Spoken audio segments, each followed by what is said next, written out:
Namaskar, good evening viewers. You're watching Sansad TV's live broadcast at 9 p.m. This is The News with me, Bhawna Nayar. Over the next 30 minutes, we bring you a roundup of all national and international news that you need to know. Let's begin with the top 5 headlines that are grabbing the attention. Both houses of parliament disrupted over Adhir Ranjan Chowdhury's remarks. Congress leader apologizes to President Murmu. Prime Minister Modi lays foundation stone of building of the International Financial Services Centre Authority. Launches India's first international bullion exchange in Gandhinagar. Strong public education system foundation of a prosperous democratic nation, asserts Home Minister Amit Shah at the completion of 2 years of NEP. Output of 8 core industries grows by 12.7% in June. Stock market surge for third day in a row. Sensex crosses 57,570 points. Rupee strengthens by 45 paise against dollar. And inflation in 19 European countries touches a record 8.9% in July. Price rise fueled by increase in oil and gas prices.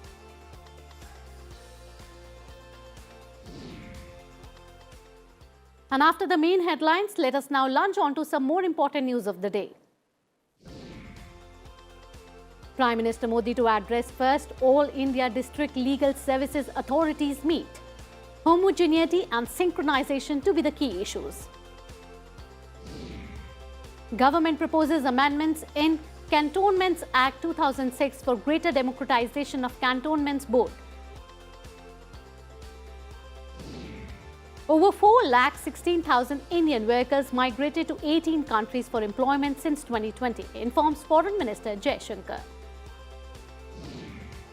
Over 1,20,000 health and wellness centers functioning under Ayushman Bharat scheme till June, says Union Health Minister Dr. Monsoon Mandavia. Pharmaceutical products exports report 146% growth in April-June over the same period in 2013. National Commission for Women sends notice to Congress MP Adhir Ranjan Chowdhury to appear in person for remarks on President Draupadi Murmu. Delhi High Court tells Congress leaders to remove social media post on Smriti Irani's daughter. Army Chief General Manoj Pandey leaves for Bhutan to enhance bilateral relationship. MOU signed to provide passenger flights from Port Blair to Diglipur and Campbell Bay, the two extreme corners of Andaman Nicobar. And 22nd Commonwealth Games start with colourful ceremony at Birmingham. Badminton star PV Sindhu and hockey men's captain Manpreet Singh are India flag bearers.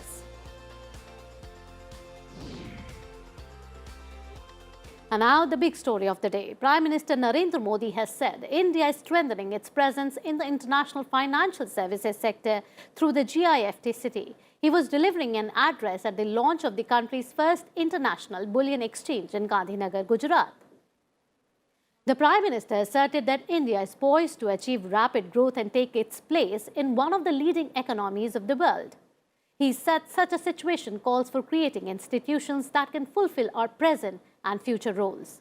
The Prime Minister said India's financial sector has entered a new era and the country is being counted with countries like the US, UK and Singapore.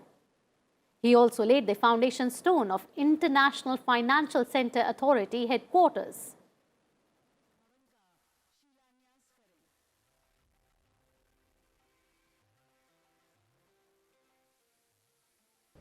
Bharat अब USA, UK और Singapore जैसे दुनिया के उन देशों की कतार में खड़ा हो रहा है जहां से ग्लोबल फाइनेंस को दिशा दी जाती है. Moving on, Union Home Minister Amit Shah has described the national education policy as the antidote to Macaulay's education system. In the program on the completion of 2 years of the national education policy, he said that Indianness is inherent in the national education policy while assimilating the global perspective. Amit Shah also said that the national policy on education clearly states that a strong public education system is the foundation of a thriving democratic nation, and the new national education policy enriches the knowledge and culture in line with the aspirations of our society. Amit Shah said that the national education policy, which is in sync with the roots of the nation, has received unprecedented acceptance from all over the country. तो मैं वो दिन दूर नहीं देखता, शायद एक दशक के कम समय के अंदर फिर से एक बार समग्र विश्व को चकाचौंध करने वाले विश्वविद्यालय हम हमारी भूमि पर ही बना सकते हैं। मेरू की स्थापना ये भी इस लक्ष्य को सिद्ध करने के लिए बहुत महत्वपूर्ण होगी।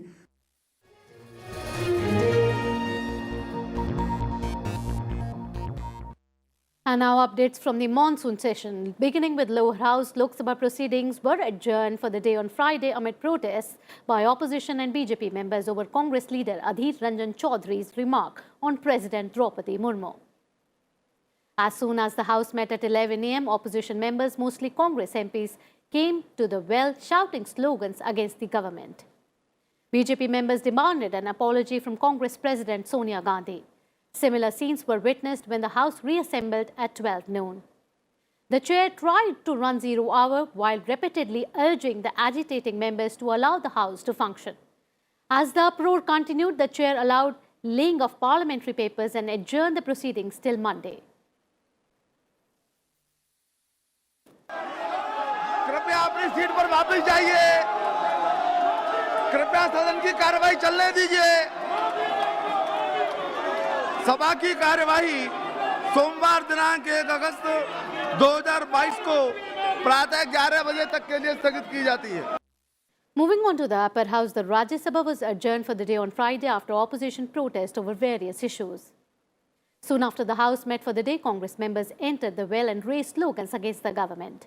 While the opposition parties pressed for a discussion on price rise and other issues, BJP MPs shouted slogans seeking Congress President Sonia Gandhi apology over Adhir Ranjan Chowdhury's remarks on the president. The chair repeatedly urged order in the House and adjourned the House for the day. The upper house has failed to transact any significant business since the start of the monsoon session on 18th July. Many important questions are being listed here. I request all of you to go back to your seats. Please withdraw from the well. Let us start the question hour, please. Please. The House stands adjourned to meet at 1100 hours on Monday, the 1st August 2022. And now let's quickly go over some other stories that are making the news in other parts of the nation. Vice President M. Venkaiah Naidu attended the 91st birth anniversary celebrations of Dr. C. Narayan Reddy at Rabindra Bharati Bhavan in Hyderabad as the chief guest. Army Chief General Manoj Pandey is on a two-day visit to Bhutan. He will hold talks with Bhutan's top military leadership and other leaders for comprehensive defense and security agreements. Budh Amarnath Yatra, suspended due to the corona epidemic, has started again after 2 years. First batch of 1,056 pilgrims left from Bhagwati Nagar base camp in Jammu for Budh Amarnath Yatra at Poonch. The National Medical Commission has given permission to reopen the Government Medical College in Idukki district of Kerala and admit 100 students. NIA has registered 2 separate FIRs in the Fulwari Sharif terror module case in Bihar. The first FIR has been registered against 26 suspects, while 1 has been named in the second. Traffic was restored on the Jammu-Srinagar National Highway. In Ramban district, stranded vehicles were allowed to move after clearing the highway, blocked due to fracturing of stones and landslides. The auction of 5G spectrum for ultra-high-speed internet services entered day 4 on Friday after garnering bids worth Rs 1.49 lakh crore in 16 rounds of bidding conducted so far. The high interest for spectrum in the 1800 MHz band in Uttar Pradesh East Circle saw Jio and Airtel logged in intense bidding on Wednesday and Thursday, sustaining the tempo and stretching the auction timelines beyond initial expectations. Reliance Jio, Bharti Airtel, Vodafone Idea and a unit of Adani Enterprises are in the race to bid for a 5G spectrum that offers speed about 10 times faster than 4G, lag-free connectivity and can enable billions of connected devices to share data in real time. On International Tiger Day, the Prime Minister appreciated the people actively working for wildlife conservation. He said the government is taking steps to involve local communities in the campaign. Environment, Forest and Climate Change Minister Bhupendra Yadav expressed happiness over efforts taken on conservation of tigers in India. He said the efforts of National Tiger Conservation Authority has led to a doubling of number of tigers in the country from 2014 to 2019. The number of tiger reserves has increased from 9 to 52. At present, India has 2,967 tigers, 75% of the total tiger population in the world.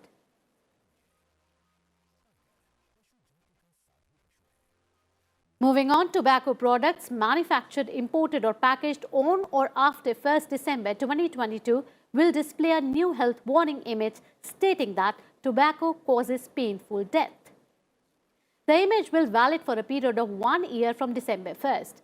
The ministry had notified new health warnings on July 21st through amendments to the cigarettes and other tobacco product rules. The notification is available on the government's website in 19 languages.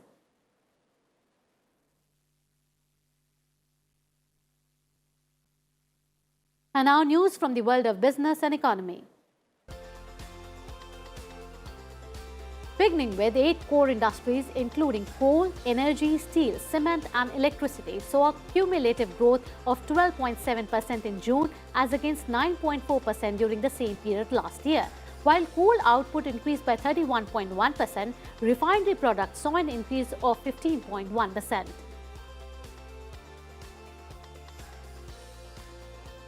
Meanwhile, fiscal deficit, which is the difference between the total expenditure and revenue of the government and indicates local borrowings of the government, stood at 21.2% of the total annual target. As per estimates, the fiscal deficit for 2022-23 is expected to be Rs 16 lakh crores. Talking about the Sensex now, a 3-day spurt in equity markets saw BSE-listed firms gain over Rs 9 lakh crore this week as the Sensex jumped by a record 4.16%. All sectoral indices saw a positive trend as the Sensex added 712 points today, with Tata Steel, Sun Pharma, Infosys and Asian Paints among the biggest gainers. On the other side of the globe, 19 countries using the euro saw a spurt in the inflation of up to 9% in July. European economies are showing the impact of the ongoing Russia-Ukraine conflict. Sky-high energy and food prices are hitting consumers hard, even as risk of recession loom over the eurozone economies.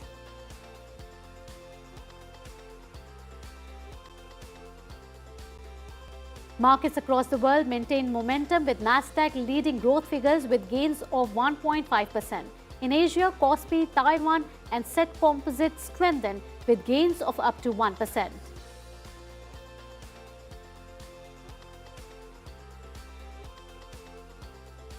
Slipping into a short break here, still ahead. Presidents of China and US talk over phone. Xi Jinping tells Biden that viewing China as the primary rival will be misperceiving China-US relations. All this and much more after this short break. You stay tuned to the news on Sansad TV.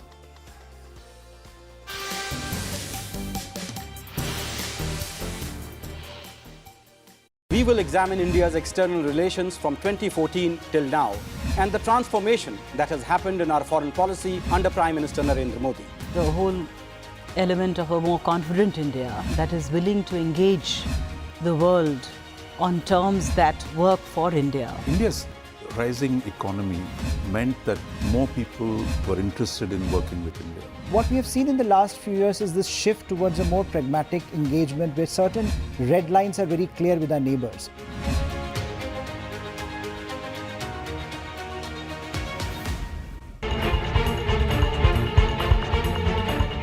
Parliament in session.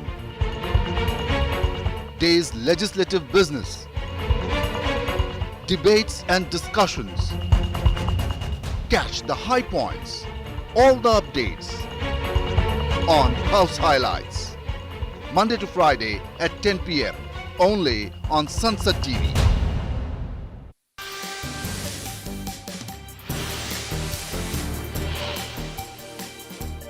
Welcome back after the break. You're watching the news and time now for all the big developments from the Russia-Ukraine war front.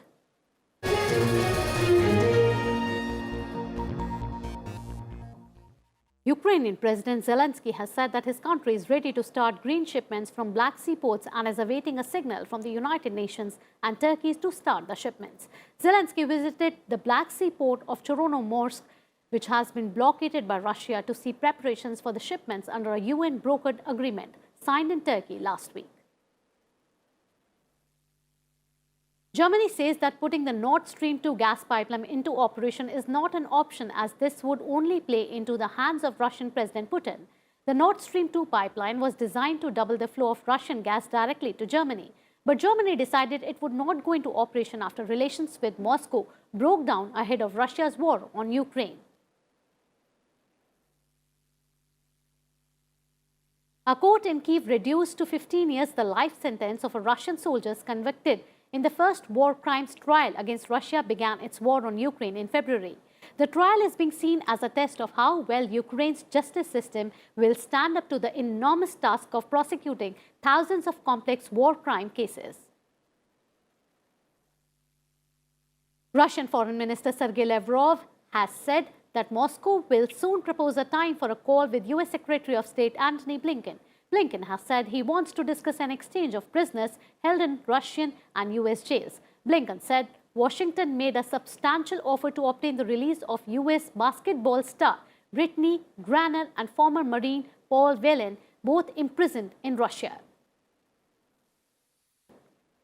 Russia's defense ministry said Ukraine struck a prison in separatist-held territory with US-made HIMARS rockets. The defense ministry said as a result of the attack, 40 Ukrainian prisoners of war were killed and 75 injured. 8 prison staff were also injured.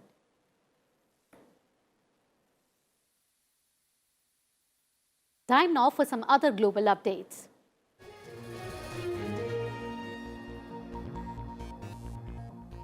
US President Joe Biden and his Chinese counterpart Xi Jinping held a candid discussion on the prospects of a face-to-face summit.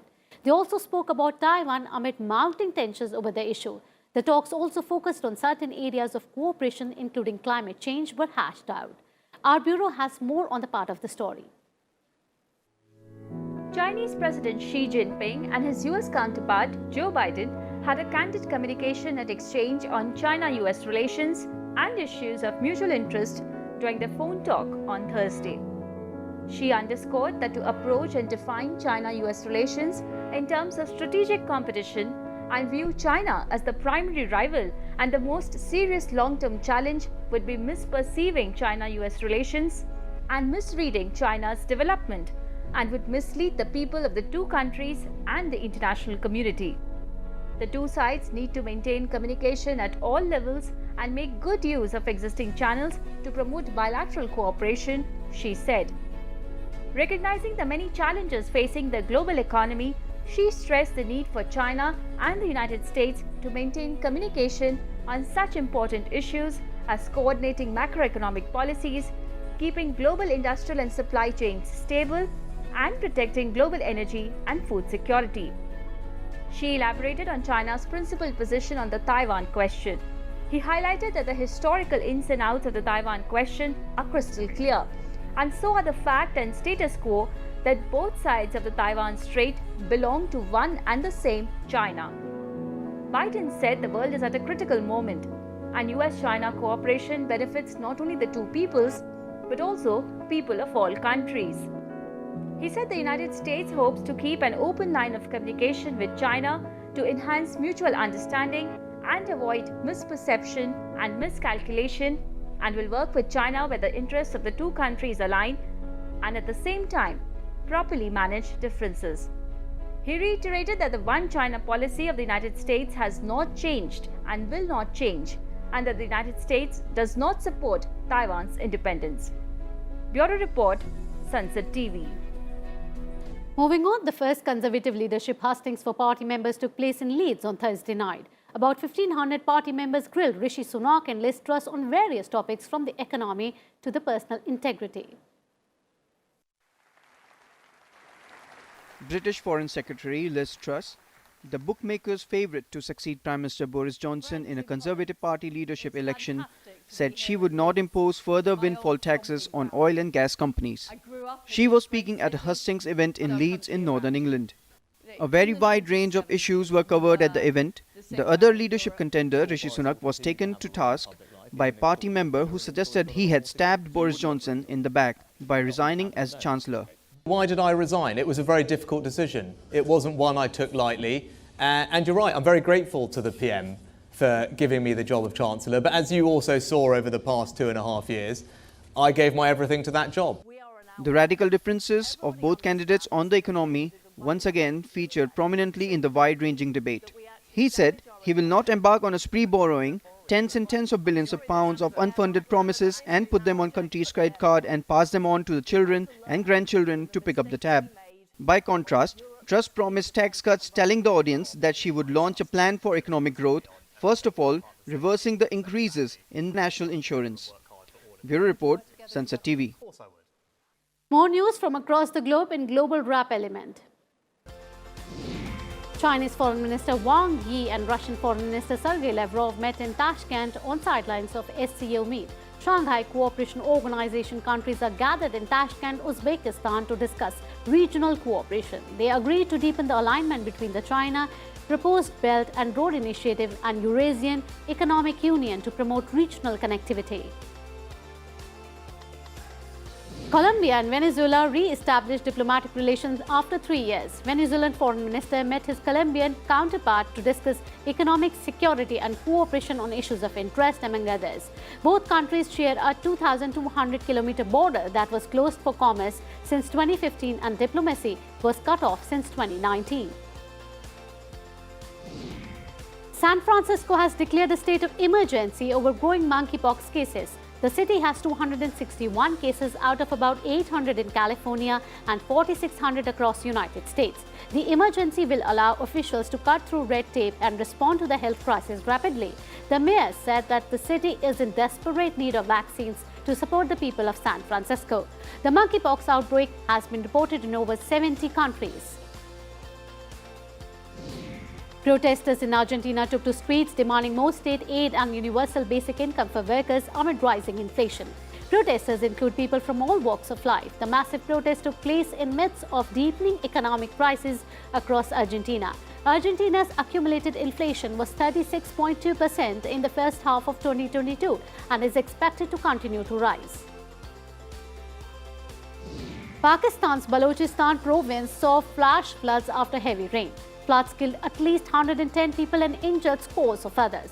Rescuers and soldiers are using boats and helicopters to rescue people stranded in different areas. The rescue operation is facing formidable challenges as heavy rains continue to ravage many parts of Pakistan.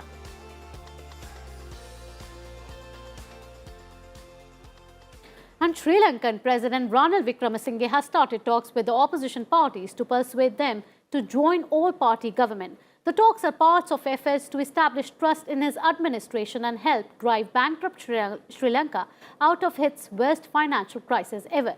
The talks are expected to be completed in a week, according to reports.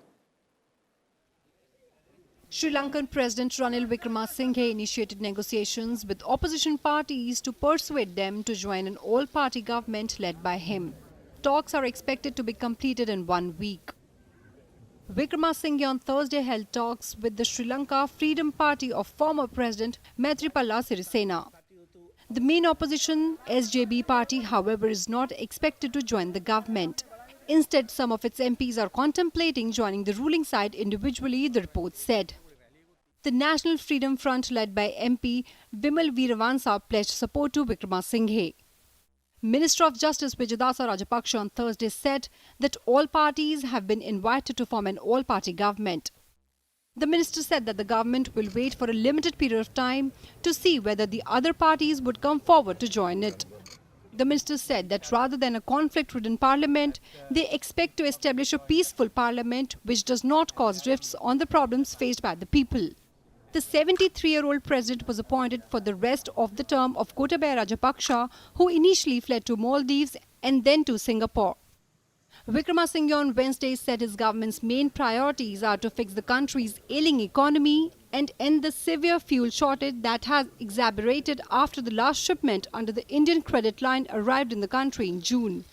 Bureau Report, Sansad TV. Meta, Facebook's parent company, has reported a loss of $2.8 billion on Reality Labs, its metaverse project. The Metaverse arm has missed on profits for the second quarter in a row. Reality Labs had previously reported a $2.9 billion loss in the first quarter of 2022.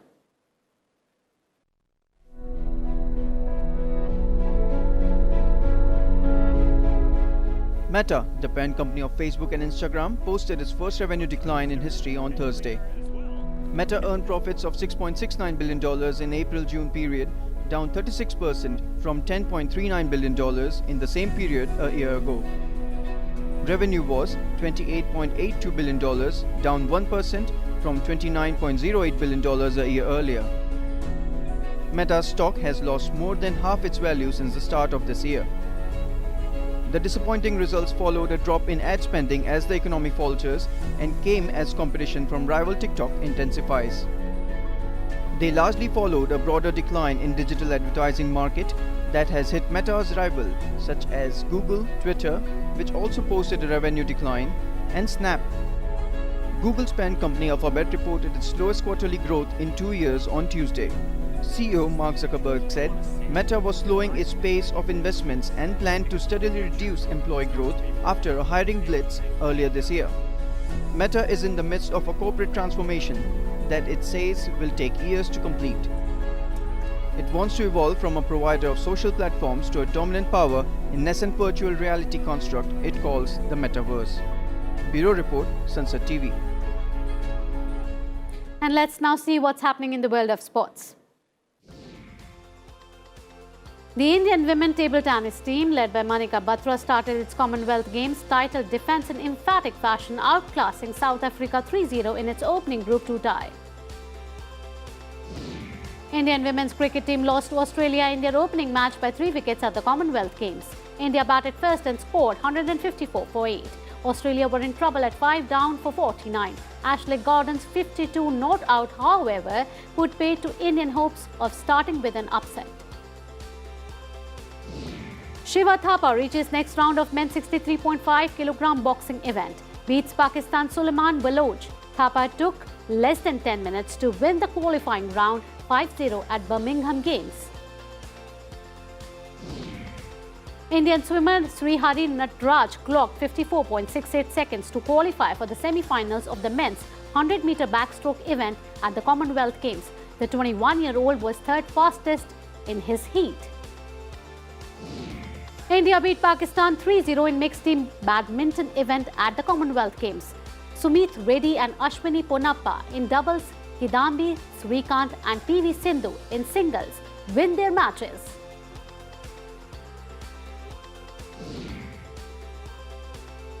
And that comes to an end of our today's bulletin, The News. Thank you for watching. For more updates, keep watching Sansad TV. Good night. Namaskar.